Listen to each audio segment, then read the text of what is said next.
Nesse momento, eu quero sequenciar aquilo que eu havia começado, já no capítulo 2, lembrando aos irmãos que hoje nós vamos focalizar do verso 5 ao verso 11. Filipenses, capítulo 2, do verso 5 ao verso 11. Só esperar aqui o Leandro acertar. Já tem alguns domingos, não é, que eu tenho tentado trabalhar a epístola de Paulo aos Filipenses. Então, nós fizemos a exposição do capítulo 1, verso a verso, estamos no capítulo 2, domingo passado terminamos do verso 1 ao verso 5, e hoje do 5 ao 11. Aqui, nesta perícope, o foco de Paulo vai ser sobre a centralidade de Cristo.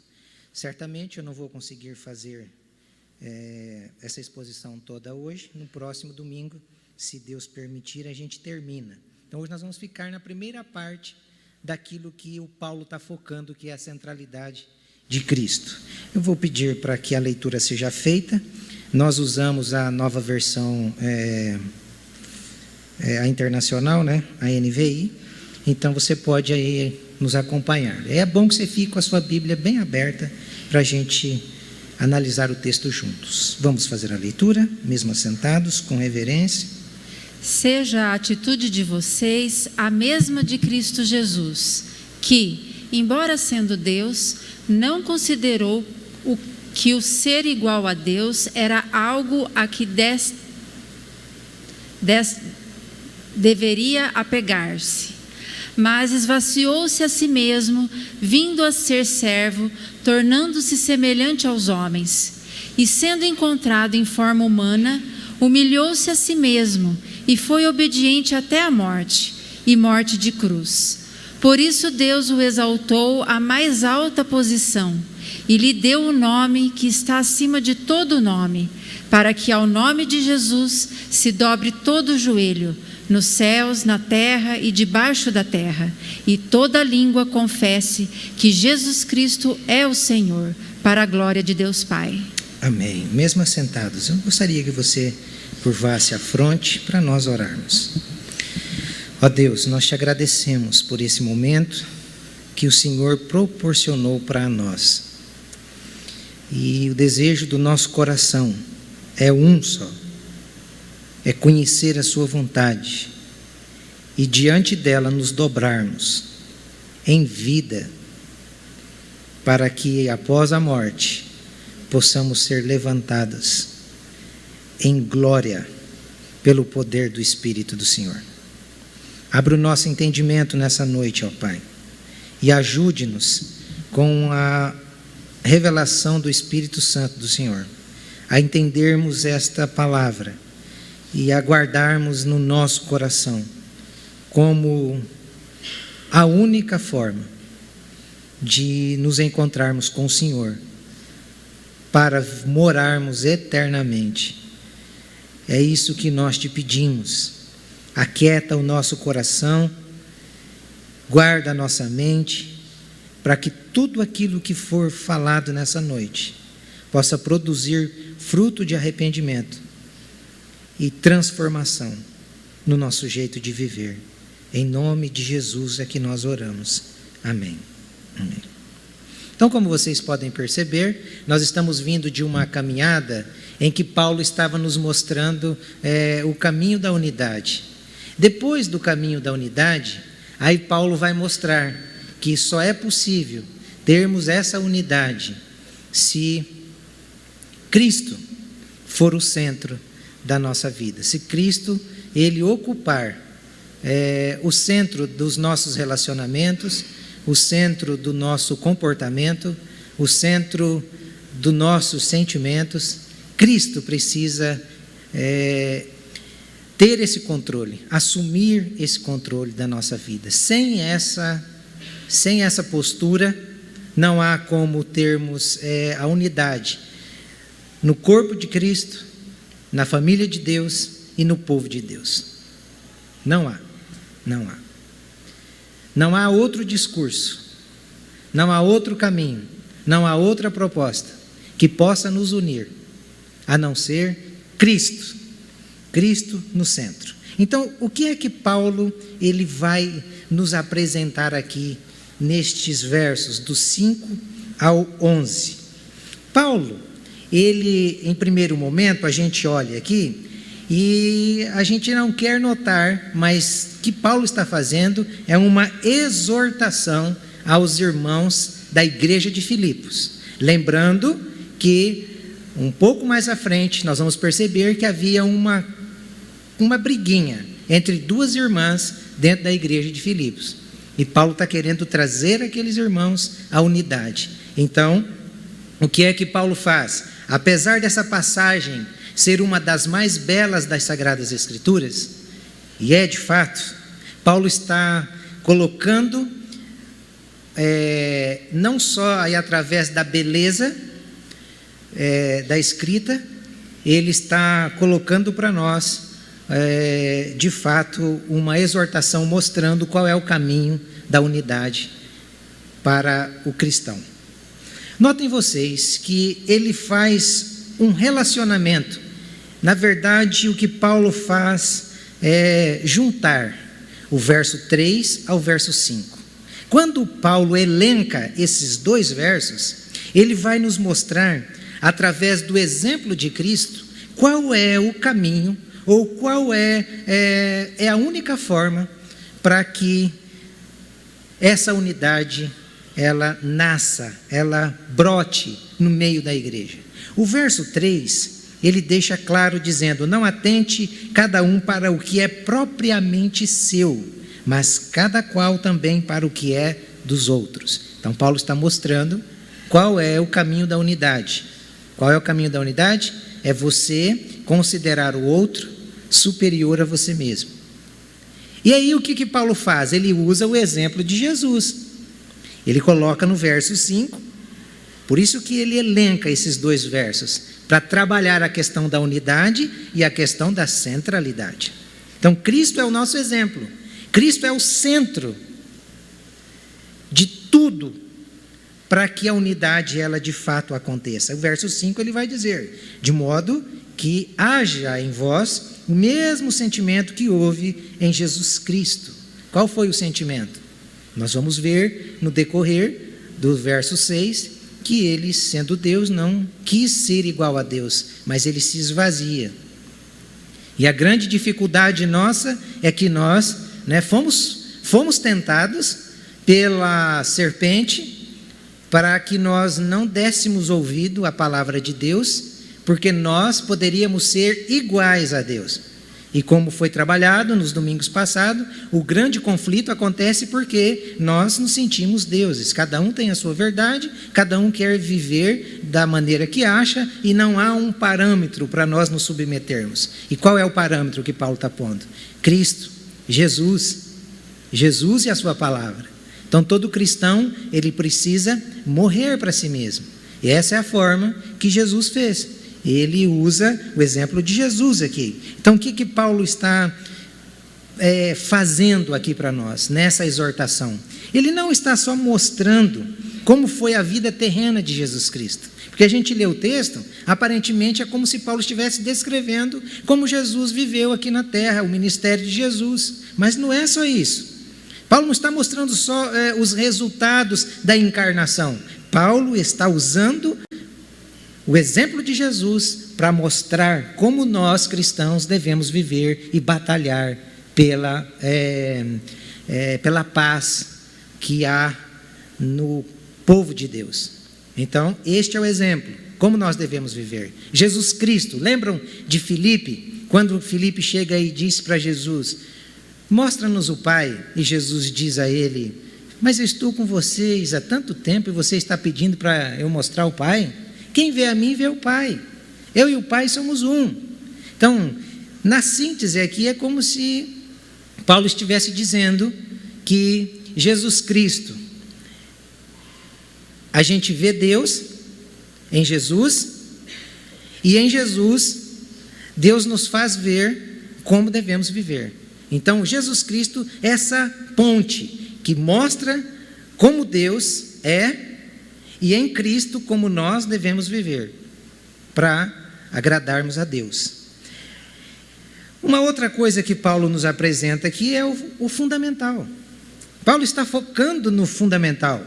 Lembrem-se, nós estamos vivendo num mundo de conflito, de uma insegurança total. Ninguém aqui conhece o futuro, apesar dos falsos tentarem prever, apesar dos falsos e dos videntes tentar adivinhar, mas Deus sempre tira essa máscara, Deus sempre acaba com essas falsas revelações. Apesar deles tentarem nos enganar, Deus está sempre mostrando que diante de nós existe um futuro de coisas incertas, nós não temos certeza de nada, existem possibilidades que são tristes, que podem acontecer conosco, mas que às vezes a gente não quer perceber que elas são possíveis. Por exemplo, quem está preparado para um diagnóstico de um câncer? É uma possibilidade. O amanhã não pertence a ninguém aqui. Por isso que o futuro é incerto. Então, o que é que Paulo está querendo fazer? Paulo está querendo dizer àqueles irmãos, ora, supor algo a partir do que a gente pensa, do que a gente crê, porque nós cremos em muitas coisas que a Bíblia não apresenta segurança nenhuma daquilo e a gente crê. Muitos de nós aqui talvez tenham até a crença de que nós nunca vamos ficar doentes, que nunca vai bater uma falência, que nunca vamos ser perseguidos, massacrados, judiados. Então, supor isso é como se Paulo estivesse dizendo, é tolice, é engano, é um erro. Então, o que Paulo está querendo deixar claro aqui para nós é o fundamento. O Novo Testamento, ele deixa isso muito claro. O que é fundamental para nós? O fundamental para nós, irmãos, não é o salário que a gente ganha, não é a função e a profissão que a gente desempenha. Não é. Sabia que médico morre? Juiz morre? Gari morre? Pastor morre?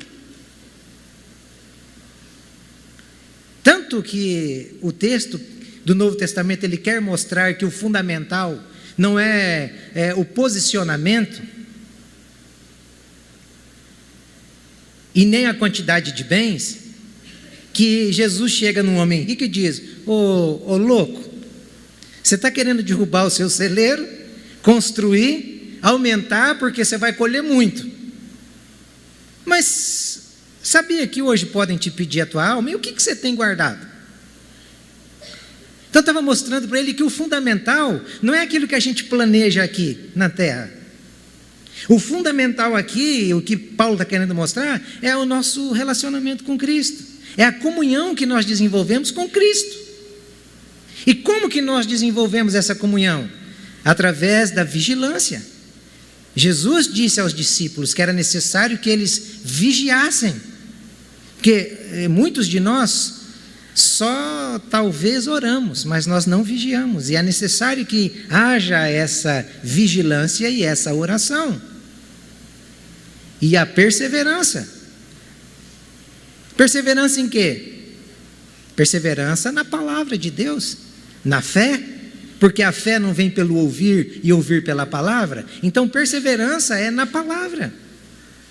Então como é que nós nos relacionamos com Cristo? Através da vigilância, discernindo, através das Sagradas Escrituras, o que Deus quer, do que eu gosto, porque o que eu gosto não significa que é o que Deus quer. O que eu quero, na maior parte das vezes, não é o que Deus quer. Então, Paulo está fazendo aqueles irmãos pensarem assim, usando o exemplo de Jesus. Como que Jesus ele demonstra isso? Quando ele está para ser crucificado, ele ora que jeito ao Pai? Não faça a minha vontade, porque ele queria uma coisa. E ele está demonstrando que na natureza humana, porque ele como homem ele está desejando não aquele momento. E ele ora pedindo que, olha, não faça a minha vontade, mas que seja feita a tua vontade.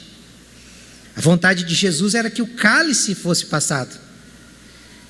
Ele entende como homem que aquilo seria a maior bênção na vida dele. Então vocês estão percebendo que a vontade de Deus, ela é diferente da nossa? E Paulo está dizendo, olha, procurem o fundamental, usando o exemplo de Cristo.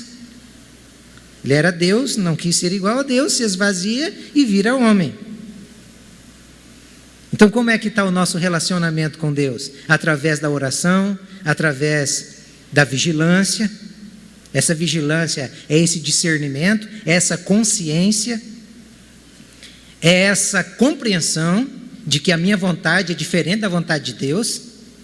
Vocês já pararam para pensar como nós tentamos adaptar a nossa vontade à vontade de Deus? Muitas vezes a gente faz um negócio achando que Deus está no negócio e diz, olha rapaz, Deus está nesse negócio. E lá na frente o negócio dá errado. E aí? Deus estava nesse negócio? Não, é o diabo que entrou pelo meio. Será? Então muitas vezes o que a gente quer não é o que Deus quer. Então o caminho sempre é esse. Quando tiver duas estradas para você entrar, não entre na que você quer. Não entre na mais fácil. Foi assim com Abraão. Ele olhou para os campos verdes, o desejo era ir para os campos verdes. Mas o Ló, mais esperto, crente pós-moderno, opa, aquele campo é bom, é ali que eu vou desbravar. E foi. Abraão pegou a parte pior, a parte seca. Mas quando a gente está com Deus e se submete à vontade de Deus, Ele faz florescer na parte seca. É no deserto que Ele faz o milagre acontecer. Então a gente deve pensar que o fundamental é esse, é nós termos afinidade com Deus, afinarmos de tal modo que a nossa oração, que a nossa perseverança e que a nossa vigilância seja constante, para que a vontade de Deus seja realizada na nossa vida. E a última coisa que o Paulo apresenta para nós é Cristo como a única fonte. E isso fica claro aqui no texto, não é? O fator que nos torna cristãos não é a gente crer em Deus, ou a gente crer num ser superior. Não basta a gente ter uma boa confissão de fé, uma boa teologia, não basta. Cristo tem que estar no centro. Cristo tem que ser o centro de tudo o que formos pensar, crer, agir. É isso que Paulo está mostrando para nós aqui. Cristo tem que ser o centro.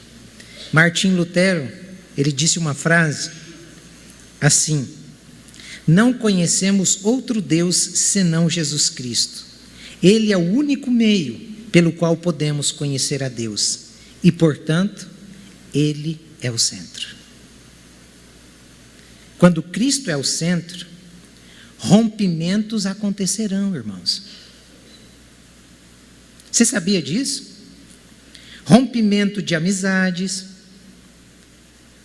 Porque muitas vezes o que o seu amigo vai querer não é o que Deus quer. E você, por desejar manter-se em comunhão com Deus, o que você vai preferir? Comer a comida do rei? As iguarias do rei? Ou comer os legumes? Como os amigos, Daniel, Sadraque, Mesaque e Abednego. Então, haverá cismas no meio da família. Jesus disse isso. Eu não vim trazer a paz, eu vim trazer a espada. Quando você estiver afinado com Deus de tal modo que Cristo realmente seja o centro, sabe como que muitas pessoas vão te encarar? Como um chato, como uma pessoa insuportável, como um crentão, como alguém que é um estraga-prazer. Sabe aquela pessoa que chega e está aquela roda, e todo mundo rindo, e mas rindo de bobagem. E aquela pessoa chega, e a presença daquela pessoa inibe, de tal modo que a conversa muda, o rumo do assunto muda. É isso que Paulo está falando aqui. Pensa se Paulo chegasse no meio das nossas rodas. Primeira coisa que ele ia dizer, rapaz, a boca fala do que o coração está cheio. Então, cismas vão acontecer, negócios vão ser desfeitos. O comportamento, o nosso testemunho vai mudar. Por quê? Porque é impossível nós servirmos a Deus, nós caminharmos com Deus, sem a intermediação de Jesus Cristo. É impossível.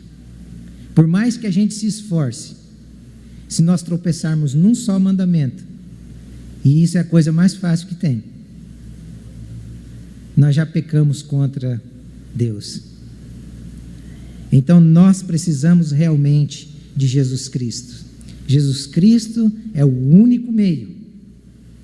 Por isso que Paulo, ele vai dizer que todo joelho há de se dobrar diante desse nome e confessar que ele realmente é Senhor, para a glória de Deus Pai. E a palavra Senhor aqui é a mesma palavra usada para Senhor lá no Antigo Testamento, quando se referia a Deus. Jesus Cristo, nos evangelhos, no Evangelho de João, ele disse que, na verdade, ele cita aquilo que Deus falou para Moisés, quando Moisés disse: eu vou em nome de quem para libertar o povo de Israel do Egito? Aí Deus disse ao Moisés: diga que você está em nome do eu sou. E Jesus Cristo vai usar essa expressão várias vezes no Evangelho de João. Ele diz: eu sou.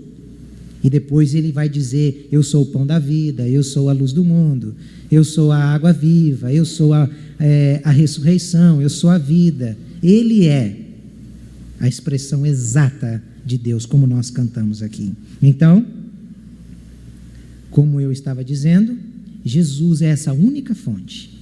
Tanto é que Paulo, esse mesmo que escreve aos Filipenses, vai dizer em 1 Timóteo capítulo 2, verso 5, esse texto maravilhoso. Porque há um só Deus e um só mediador entre Deus e a humanidade, Cristo Jesus, homem. Então, se te falaram que existe vários caminhos, vários intermediadores, é mentira, tá? Só existe um: Jesus Cristo, Deus, homem. Em primeiro lugar, irmãos, para nós analisarmos o texto, o que é que Paulo faz aqui em primeiro lugar? Paulo nos chama para uma confissão. É interessante como Paulo começa essa expressão, ou essa perícope, do verso 5 ao verso 11. Ele centraliza Cristo e ele vai chamar todos os crentes de Filipos e os leitores da carta para fazer uma confissão. Todos nós devemos fazer uma confissão. Qual confissão? Eu fiz a questão de grifá-la no texto para que você entenda que confissão é que Paulo diz. Toda língua confesse que Jesus Cristo é Senhor. E isso vai acontecer na hora presente ou na hora vindoura. Uma hora vai acontecer com você. E precisa acontecer na hora presente.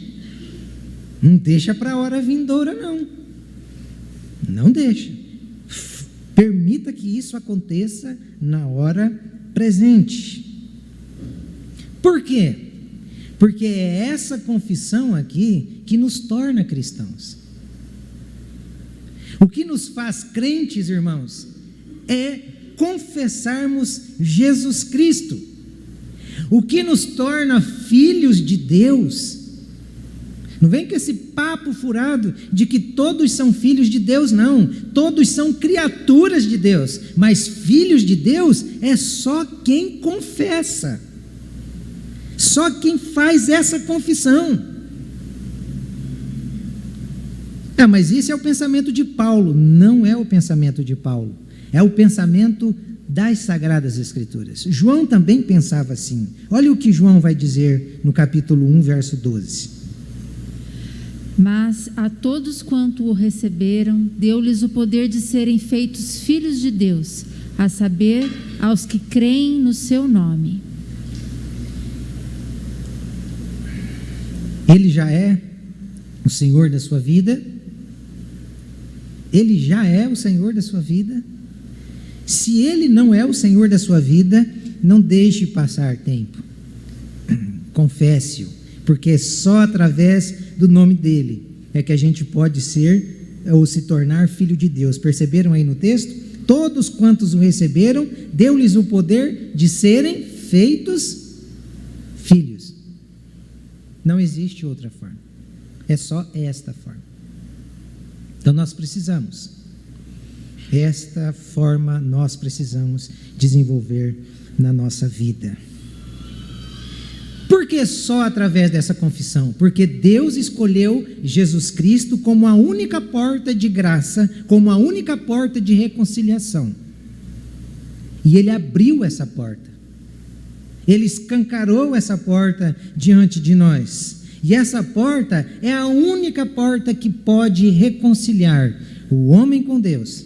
O texto que foi de abertura, Filipenses, diz sobre a paz de Deus. Só pode ter a paz de Deus, porque paz de Deus é diferente de paz com Deus. Paz com Deus só pode ter aqueles que se enquadram em Romanos capítulo 5, que creem que Jesus Cristo é o Senhor e através da morte sacrificial somos reconciliados com Deus, tendo paz com Deus, porque o pecado nos tornou inimigos de Deus. Quem é reconciliado com Deus através de Cristo tem paz com Deus. E Paulo escreve para a igreja de Filipos dizendo que eles podiam ter a paz de Deus no coração deles. Então ninguém pode ter a paz de Deus sem antes ter sido reconciliado com Deus e estar em paz com Deus. É óbvio aqui no texto. Então, irmãos, essa confissão, ela só é possível por causa do milagre que aconteceu, da encarnação. Para mim é o maior de todos os milagres, é a encarnação. Como que você explica a encarnação? Olha, eu fiquei muito tempo pensando em algo muito prático, e a coisa que eu cheguei mais próximo, tá certo, que é simples, tola, muito rasa, porque a encarnação, a gente não consegue descrever esse milagre. É como você tentar colocar São Paulo dentro de uma arama. Será que cabe? Porque através de Cristo, homem, Deus está colocando o infinito dentro do finito, que é homem. O infinito vindo habitar no finito, que é homem. Como que você vai explicar a encarnação? Que milagre é esse? Então, só por causa da encarnação, desse milagre, que nós não conseguimos explicar, porque nós não conseguimos colocar São Paulo dentro de uma arama, é que nós podemos chegar a essa confissão, que Jesus Cristo é Senhor. E por causa da encarnação, eu quero aproveitar os versos 6 ao 8 para nós analisarmos as duas naturezas de Cristo. Porque Paulo, ele está dizendo que a confissão só é possível por causa da encarnação. E a encarnação, ela é dividida entre as duas naturezas de Cristo. Ele vai trabalhar isso no verso 6 e no verso 7 e verso 8. A gente não quer perceber, mas está ali no texto. Olha para vocês verem no verso de número 6. Mesmo existindo na forma de Deus, não considerou ser igual a Deus, algo que deveria ser retido a qualquer custo. Qual é a primeira natureza que Paulo coloca? Paulo coloca na cadência primária. O que é primeiro? O que é maior? Ele coloca na proporção a natureza divina. Olha lá, existindo na forma de Deus, ele não considerou o ser igual a Deus. Olha a natureza divina. Como que é totalmente oposta à natureza humana, nossa caída. Então, irmãos, Paulo e todos os apóstolos concordavam que Cristo era Deus. Todos concordavam. Tanto é que eles concordavam que se você pega o Evangelho de João, no capítulo 1, você vê isso bem claro. Jesus era o Verbo era Deus, o Verbo estava com Deus, e tudo foi feito por meio do Verbo. E o Verbo se fez carne, o Verbo veio morar no nosso meio. Nós, com os olhos, o vimos, o tocamos, assim que os apóstolos vão dizer acerca da natureza divina, do Deus que se fez homem. E isso dá uma grande confusão. Claro que dá uma grande confusão. Por causa desse milagre, é que Cristo podia perdoar pecados. Porque se ele não fosse Deus, ele não podia perdoar pecados. E este era o motivo que os religiosos ficavam escandalizados com ele. Porque só pode perdoar pecados quem é Deus. O ofendido. O ofendido só pode perdoar o ofensor. Então, quando você peca contra o irmão, só aquele irmão pode te perdoar. E quando você peca contra Deus? Só Deus pode perdoar. E aí, o que acontecia era que os fariseus ficavam doidos com Jesus. Porque a mulher apanhada em adultério é levada aos pés de Jesus. E quando ela é levada aos pés de Jesus, Jesus diz: quem não tem pecado, atire a primeira pedra. Todo mundo tinha. Ele podia atacar pedra, porque ele não tinha pecado.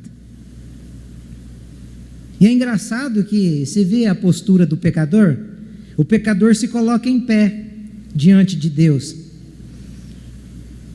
E Deus, que não tinha pecado, estava de joelhos escrevendo na areia. Quem devia estar em pé estava abaixado. Quando todo mundo vai, ele levanta o olhar, provavelmente deve ter ficado em pé, na altura da pecadora, porque é assim que um pai disciplina o filho, né? Todas as vezes que vou disciplinar o Lucas, eu faço questão de ajoelhar, ficar da altura dele, olhar no olho dele. Não é que a gente quer torturar, que ele já sabe que vai apanhar, aí ele começa a chorar e dizendo: não, disciplina não, disciplina sim.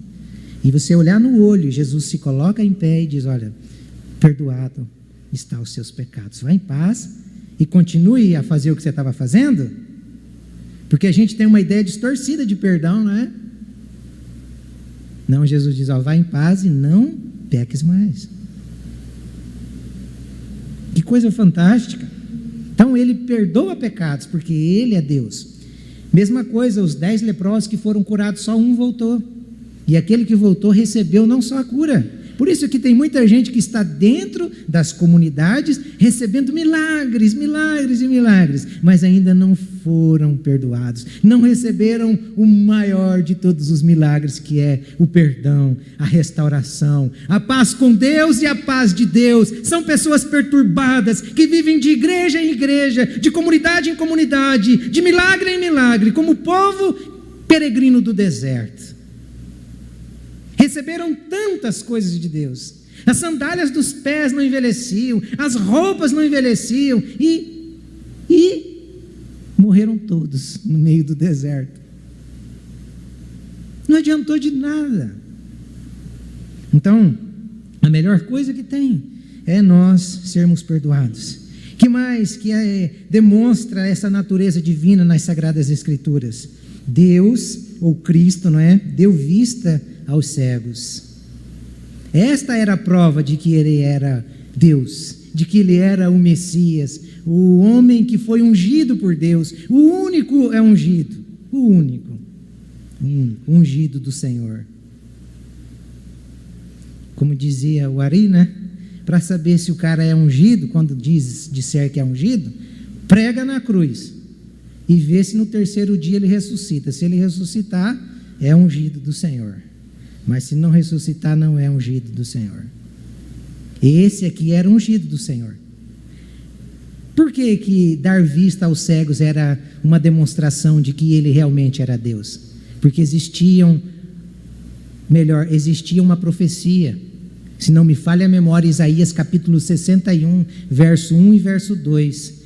E o Lucas vai fazer menção dessa profecia no capítulo 4 do Evangelho. Que um dos sinais do Messias era esse, que o Espírito do Senhor está sobre mim, o Espírito do Senhor me ungiu para pregar o Evangelho, para pregar as boas novas, dar vista aos cegos, pôr em liberdade os cativos e apregoar o ano aceitável do Senhor.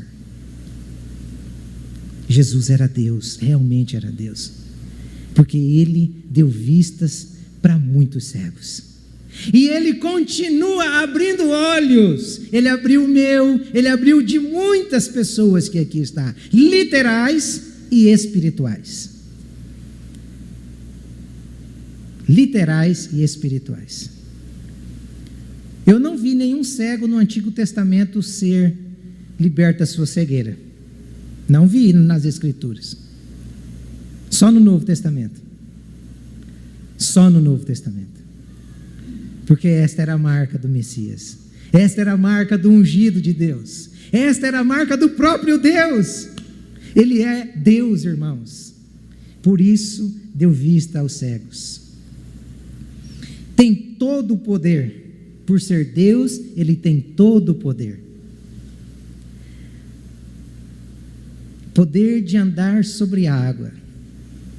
Poder de aquietar uma tempestade. Poder de chamar um morto de 4 dias para fora do túmulo. Ele tem poder. Às vezes, nós menosprezamos porque nós não conhecemos. Qual foi o primeiro milagre de Jesus? A transformação de água em vinho. Não parece algo tão simples? Parece que encheu ali as talhas. Quantas vezes eu vi as pessoas dizendo, né? Esse é o milagre mais simples que Jesus fez. Primeiro milagre. Irmãos, ele começou com força total, mostrando que ele era Deus, irmãos. Esse milagre não é simples, não.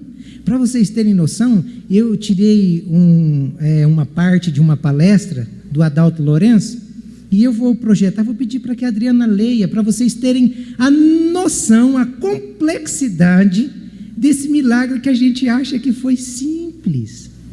Colocou a água ali, fez uma oração, ele nem orou. Mas olha a complexidade desse milagre. Como explicar esse milagre cientificamente? A composição do vinho e da água são diferentes, embora no vinho também exista água. Mas aí existe um pequeno problema. A água é uma molécula que contém apenas 2 átomos de hidrogênio e 1 de oxigênio, mas o vinho contém vários átomos de carbono, de nitrogênio e de outras coisas no seu meio. Cientificamente, para transformar água em vinho, Jesus necessitaria de, primeiro, um reator atômico com aceleração termonuclear. Segundo, desestruturar os átomos, ou seja, separar prótons, elétrons e nêutrons. Terceiro, reestruturar tudo novamente para criar carbono e nitrogênio, que não existe na água. Observação: esse processo é chamado de fissão nuclear. A Bíblia relata que haviam 6 talhas com água, o que é aproximadamente 480 litros no total, pois naquele tempo as talhas cabiam em média de 80 a 120 litros cada. Usaremos a menor medida. Quanta energia seria necessária para transformar 480 litros de água em vinho? Esse milagre foi considerado um dos mais fáceis que Jesus realizou, e não menos importante. Essa reestruturação nuclear para transformar água em vinho necessitaria da energia de cerca de 200 bilhões de estrelas iguais ao nosso Sol, e isso em apenas um dia para realizar tal transformação. Mas para Jesus isso foi uma coisa básica, fácil e rápida de se fazer. A Bíblia não relata que ele se cansou ou que perdeu sua energia ao fazer isso.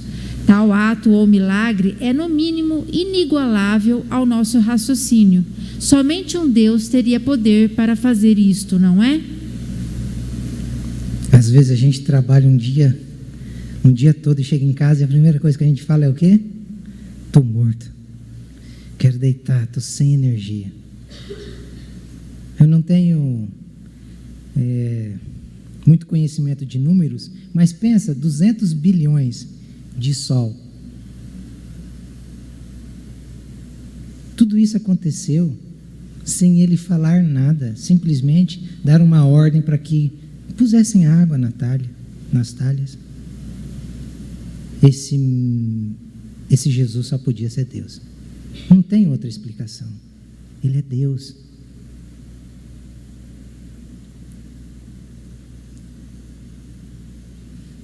Tanto é que ele é Deus, que os soldados na crucificação reconheceram isso.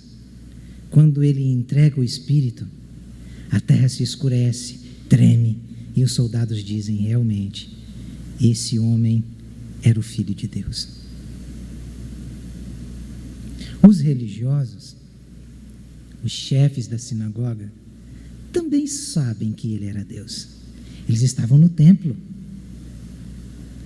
O véu se rasga de alto a baixo, uma cortina grossa, impossível de ser rasgada por homens. E ele tira o ofício sacerdotal, porque o sumo sacerdote entrou rasgando, dizendo que não existe mais outra forma de buscarmos paz de Deus e a paz com Deus, a não ser por esse novo e vivo caminho, e transforma todos estes que entram por este novo e vivo caminho num sacerdote. Que Deus maravilhoso! Jesus Cristo é Deus. A segunda natureza que a gente vê, caminhando para finalizarmos, é a humana. Se ele era divino, ele também era humano. Verso 7 e verso 8. Aniquilou-se a si mesmo, tomando a forma de servo, fazendo-se semelhante aos homens. Achado na forma de homem, humilhou-se a si mesmo, sendo obediente até a morte, e morte de cruz. Ele não veio para pagar uma dívida. Ele precisava vir na forma que pudesse pagar a dívida. Qual foi a dívida que nós contraímos lá no Éden? O pecado. Qual é o salário do pecado? A morte. Deus morre? Não morre. Mas ele precisava morrer para pagar a dívida. Então ele vem na forma de homem para morrer. Mas a morte não consegue deter. Por isso que a morte não consegue detê-lo, porque ele é Deus. Homem morre, Deus não morre. Por isso que ao terceiro dia ele levanta da tumba. Por isso que ele promete aos seus seguidores que aqueles que creem no seu nome também receberão o mesmo Espírito que o levantou. Este Espírito habitará naqueles que seguem o homem Deus e o Deus homem. Então ele precisava pagar a nossa dívida. Não tinha outro jeito. Ele vem para morrer a nossa morte. Por que ele vem para morrer a nossa morte? Porque era a única forma para que nós pudéssemos viver a sua vida. Ele tira a natureza pecaminosa para colocar em nós a natureza divina. Por isso que nós somos vasos de barro. E a preciosidade dentro de nós é o Espírito, que é a natureza divina.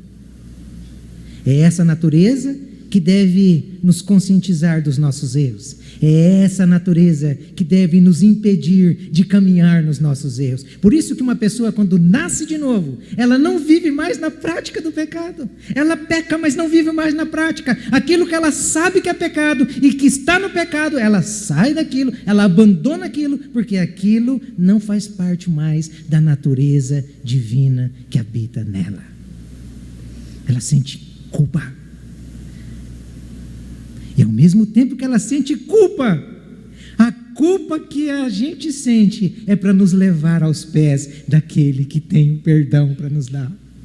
É diferente daquele que sente culpa e não sabe onde buscar o alívio da culpa. Ele vai no psicólogo, ele vai no psiquiatra, ele vai no medicamento faixa preta, ele vai em tudo. Ele vai nos vícios. Então, irmãos e irmãs, ele morreu a nossa morte para que nós pudéssemos ser reconciliados com ele.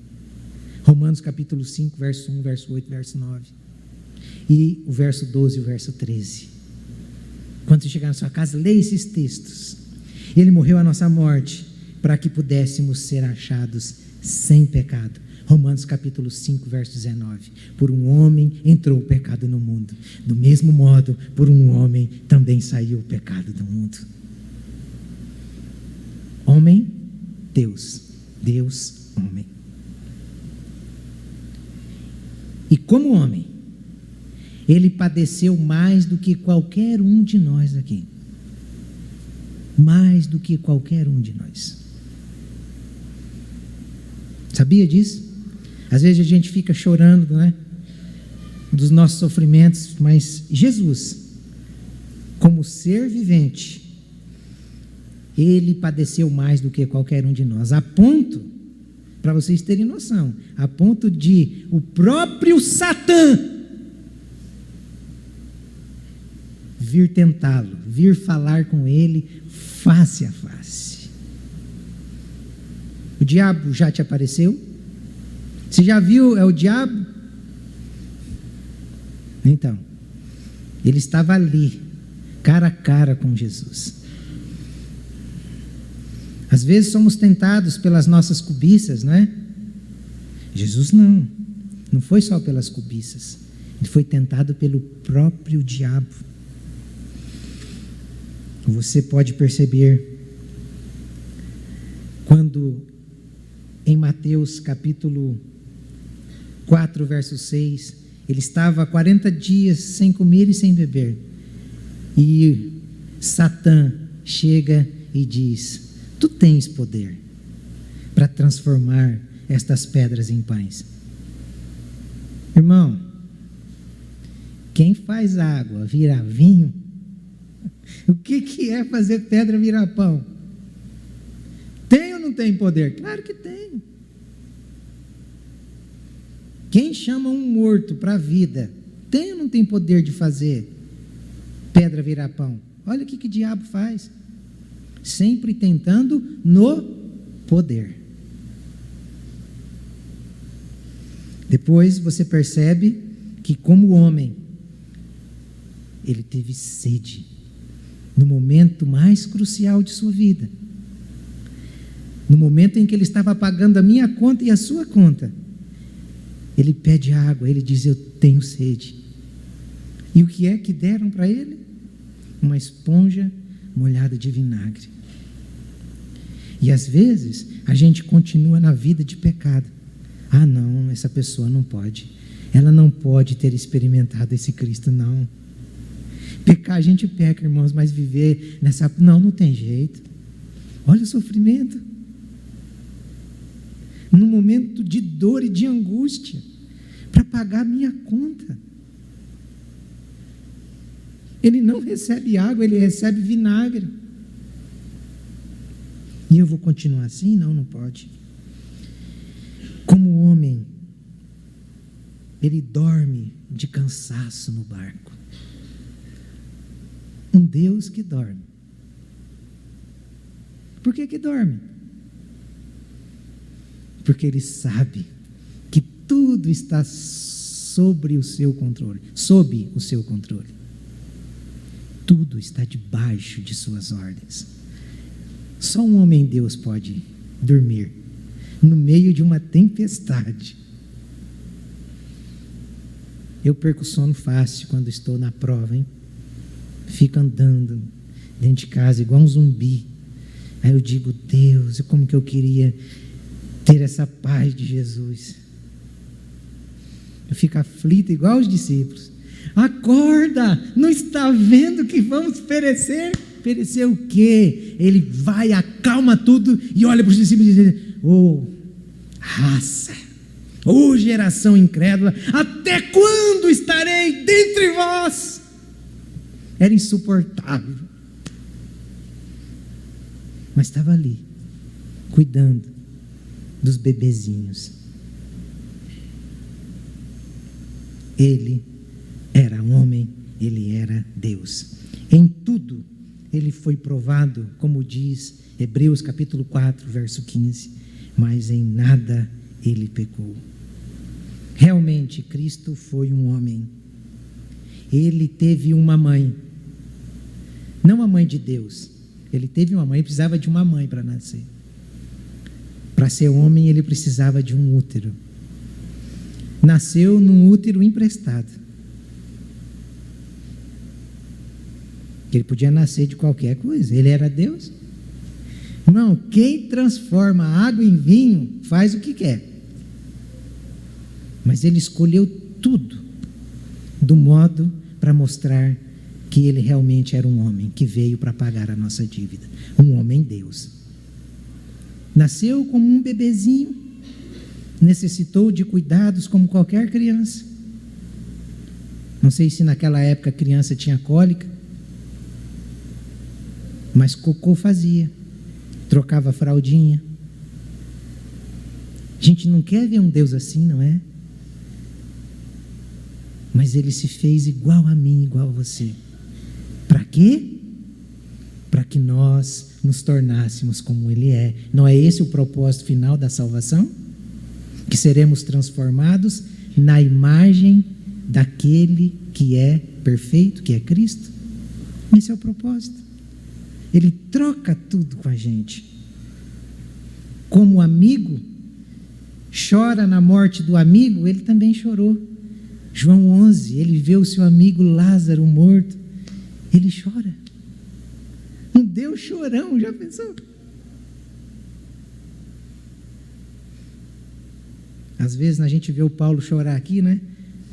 Paulo chora, mas Paulo chora porque ele é homem. Jesus, que era homem, também chorava, né, Paulo? Por que você não vai chorar? A gente chora. Às vezes lágrimas também escorrem dos meus olhos porque eu choro.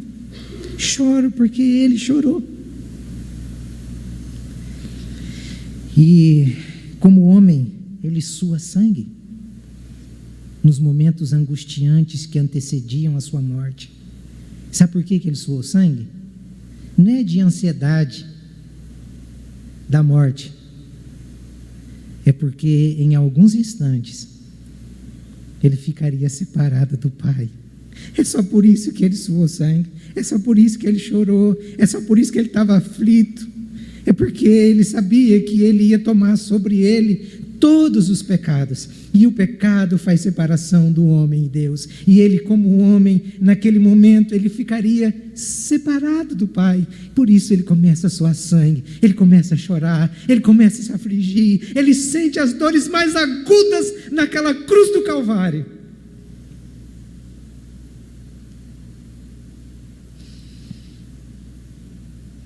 Por amor a mim, por amor a você. E nós vamos continuar vivendo essa vida que a gente tem vivido. Não pode, não dá. Não dá, não pode. Tem que melhorar. Nós temos que melhorar, irmãos. Vocês entendem porque Paulo está colocando Cristo como centro? Você já pensou se nós gastássemos todas as nossas energias, como nós gastamos nos nossos empreendimentos, no nosso trabalho, nos nossos passeios, no nosso lazer? Se nós gastássemos tudo isso no relacionamento com Deus, aí Cristo seria o centro. Verso 10: todo joelho há de se dobrar diante desse homem, Deus, Jesus Cristo. Por mais que você não queira crer, mas ele, quando veio para essa terra, ele assumiu a nossa natureza, ele andou num corpo de carne e osso. Ele não era um espírito evoluído, ele não era um ser de outro planeta, ele não era um extraterrestre, ele não era um OVNI. Por isso que ele não veio numa nave, ele veio de um útero. Ele realmente era de carne e osso. E Paulo o aponta como uma pessoa. Uma pessoa que podemos ler a respeito dela nas páginas das Sagradas Escrituras e, em especial, nos 4 evangelhos. Jesus Cristo é Deus. Renda-se a Ele nessa noite. Entregue-se a Ele nessa noite, porque é a única ponte que pode ligar o homem ao Pai, que pode ligar o homem a Deus, que pode levar o homem realmente para o céu. Eu quero terminar cantando, não eu, claro, as irmãs, para não estragar tudo, não é? Mas nós vamos cantar aqui. Nós não, eles. Vamos cantar esse louvor. E antes de cantar essa música, eu gostaria que nós nos colocássemos em pé.